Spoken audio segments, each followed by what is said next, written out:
সততার মধ্য দিয়ে টাকা ইনকাম করুন। 10 টাকা যদি সততার মধ্য দিয়ে ইনকাম করেন তাহলেও সেটাও বেটার বা ভালো, উত্তম।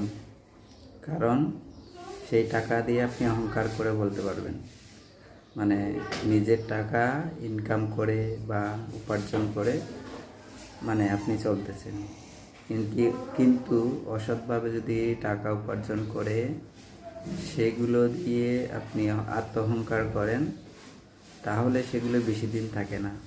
এটা মানে প্রতিটি এই পদক্ষেপে আপনাকে বুঝতে হবে বা জানার চেষ্টা করতে হবে।